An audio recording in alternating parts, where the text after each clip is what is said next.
Chapter 9. We open Ambrose's boxes.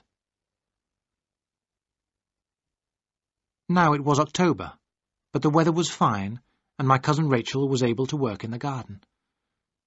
We also had time to visit the tenants on the estate. They all loved my cousin Rachel. When they were ill, she gave them medicines made from herbs. Sometimes, in the afternoons, our neighbours came to the house. Sometimes my cousin Rachel went to visit them. I enjoyed listening to her at dinner. My cousin Rachel told me about the people she had seen during the day. She always made me laugh. But at the end of the month, the weather changed. Rain fell every day. There was no gardening and no visiting. One morning, my cousin Rachel and I were standing at the library window. Outside, the rain was falling heavily. Then Seacombe reminded us about Ambrose's boxes. They were still in my room and had never been emptied. We began to open the boxes. The first box we opened was full of Ambrose's clothes. Suddenly my cousin Rachel was crying. Then she was in my arms, her head against my chest. "Oh, Philip, I'm so sorry," she said. "But we both loved him so much." I moved my lips against her hair. "Don't worry, Rachel," I said. "I'll do this." It was the first time I had called her by her name. She stopped crying, and we continued to unpack the boxes. We decided to give Ambrose's clothes to the tenants on the estate. Then we began to look at the books. As I opened a book on gardening, a piece of paper fell out. It looked like part of a letter written by Ambrose. "She cannot stop spending money," I read. "It is like an illness. If this goes on, my dear Philip, she will spend everything. You must tell Kendall in case—" "What have you there?" my cousin Rachel said suddenly. "That is Ambrose's writing." "It's nothing," I said, and threw the piece of paper on the fire. We continued our work in silence. That same morning, some boxes had arrived from my cousin Rachel from London.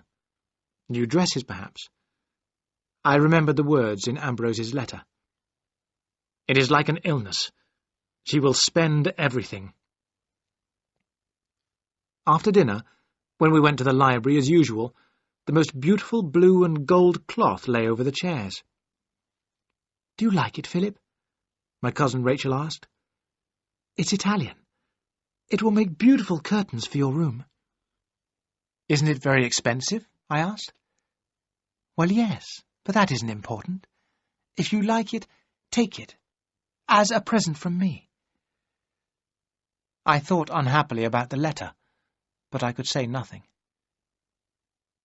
As we sat by the fire, my cousin Rachel began talking about her life in Italy. She spoke of the time before she had met Ambrose. I was listening with the greatest interest when she suddenly said, "What was on that paper you threw in the fire, Philip?" "It was from a letter," I said. "Ambrose was worried about money. I can't remember exactly." The worried look went from Rachel's eyes. "Was that all?" she said. "Poor Ambrose. He did not understand life in Italy. He thought I spent too much money. He was very generous until he became ill. Then he changed so much." "How did he change?" I asked. "When I wanted money for the house, he became very angry. In the end, I had to ask Rinaldi for money to pay the servants. When Ambrose found out, he refused to have Rinaldi in the house. It was a terrible time. I did not want to tell you about it, Philip. Ambrose was so ill. He trusted no one. You wouldn't have known him." "That is all over now," I said. "Don't make yourself unhappy. You cannot bring Ambrose back. This is your home now." My cousin Rachel looked into my eyes. "You are so like him," she said. "Sometimes I am afraid.